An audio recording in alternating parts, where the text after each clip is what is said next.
안녕하세요, 정장훈 과장입니다. 아직 투자를 해야 되는지 말아야 하는지 중심을 못 잡고 고민하시는 분들이 저희한테 상담 전화를 많이 주시는데요. 왜 지금 투자를 해야 하는지, 어떤 방향으로 현재 흘러가고 있는지 제 생각과 현재 상황에 대해서 말씀드리고 싶어서 오늘 영상을 준비해 봤습니다.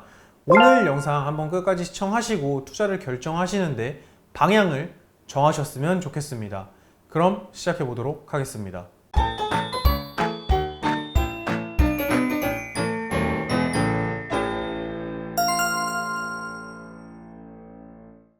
올해 상반기 공급주택 실적이 매우 저조한 것이 뉴스에 나왔는데요. 착공 실적이 거의 반토막이 났다고 하고 현재 굉장히 심각한 상태라고 기사에서 비상이라고 했을 정도로 현재 문제가 심각한데요.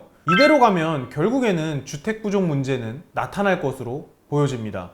다들 아시다시피 서울은 신도시가 지어질 곳들처럼 빈 땅, 그냥 나대지에 있어서 거기다 그냥 짓는 게 아니라 현재 존재하고 있는 건물들을 부숴야지 그 위에 지을 수 있다는 건 다들 알고 있는 사실입니다. 땅이 없기에 다 부수고 짓는 그런 방법으로만 공급을 해야 되는 곳이 여러분들이 현재 투자하시려는 서울인데요. 박원순 시장 때 재건축 재개발을 틀어막았고 그래서 주택 공급도 틀어막혔는데요. 제가 전에 찍은 영상 중에 창신동 영상을 다니면서 벽화를 왜 이렇게 그렸냐고 그랬던 부분이 기억이 나는데 벽화를 그려가면서 도시재생을 외치던 게 현재 이렇게 문제가 되어가고 있습니다.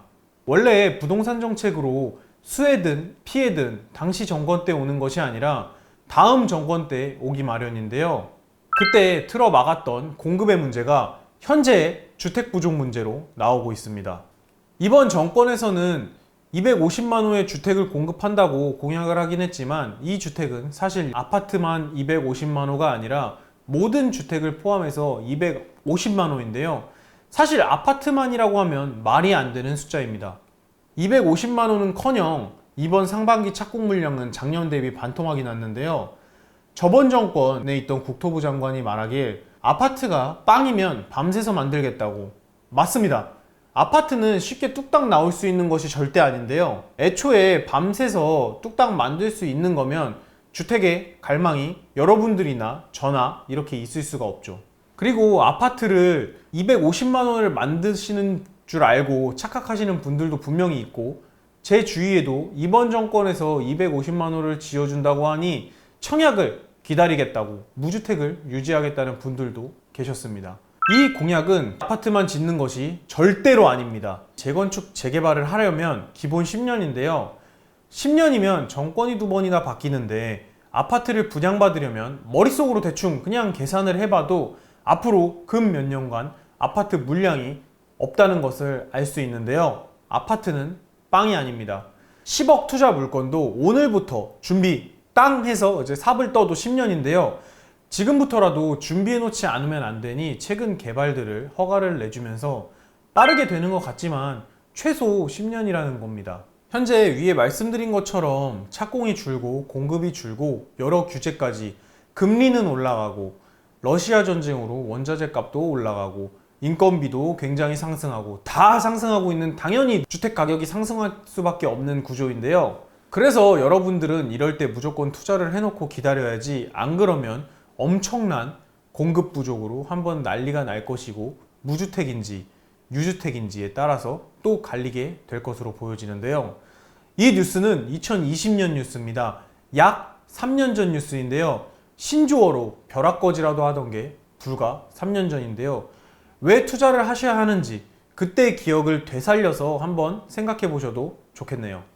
불과 얼마 전까지 전세 이슈로 인해 유주택자들을 힘들게 한다고 생각한 분들도 있겠지만 역전세가 나서 다 죽을 거라고 무주택자들이 정말 좋아했던 글들을 제가 봤는데요.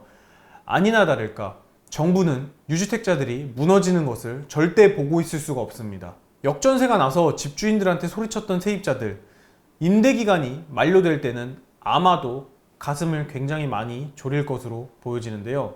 금리가 높아지면서 월세를 산호하던 현상으로 월세 수요가 당연히 많아지면 당연히 집주인들은 월세를 올릴 수밖에 없고 하지만 금리는 안정을 찾을 것으로 보여지고 있고요.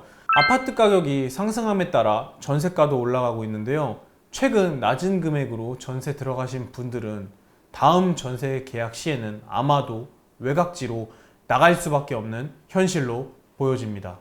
전세 반환 대출을 풀어주기도 하고, 또 최근 들어서 미뤄졌던 한남 3구역부터 서울의 핵심 개발들을 이주시켜 주면서 이주민들을 만들고 거기서 이제 전세 수요를 채울 수 있게 풀어주고 있는 모습들이, 무주택자들은 유주택자를 적폐라고 하지만 정부는 결국 공생관계가 될 수밖에 없는 현실입니다. 왜냐면 정부에서 걷는 부동산 세금은 유주택자들 주머니에서 나오고 있으니 당연하다는 생각이 드는데요. 언론에서는 무주택자들을 챙기는 것처럼 보이지만 과연 그게 진심일까요?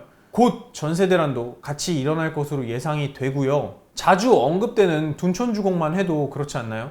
둔촌주공이 무너지면 정말 심각해지니 나라에서 규제를 풀어주면서 그렇게 해서 결국 완판이 나고, 현재 생각해보면 국민평수 기준 13억은 진짜 말도 안 되는 가격이었는데요. 불과 몇 달 만에 6억 이상이 올라가서 거래가 되고 있으니 말이죠. 공급 부족이라는 말은 여러분들이 그냥 흘려드릴 뉴스가 아니라 주택에 투자를 안 하신 분들한테는 현재 안 느껴지시겠지만 추후에 굉장히 중요한 문제가 될 수 있다고 생각해서 오늘 영상을 준비해 봤습니다.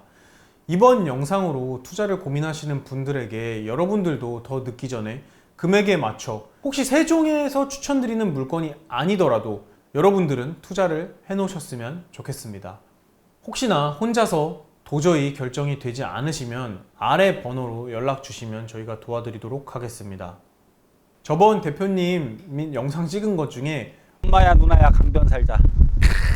엄마야 누나야 강변 살자, 이렇게 결국 한강변을 사야 된다고 예전 동요에서부터 그랬다고 했던 걸 듣고 너무 웃겨가지고 저도 한번 찾아봤는데요. 찾다 보니 동요에서 부동산 관련된 동요가 또 있더라고요. 두꺼봐 두꺼봐 헌집 줄게 새집 다오. 두꺼비도 헌집에서 새집이 되는 재개발을 노리고 있는데 저희는 당연히 재개발을 노려야 된다고 생각하고 있습니다. 두 동요를 섞어서 한강 앞 재개발이면 최고일 것 같습니다. 여러분들도 얼마 남지 않은 한강변을 빨리 선점하셨으면 좋겠습니다. 지금까지 세종국토개발의 정장훈 과장이었습니다. 감사합니다.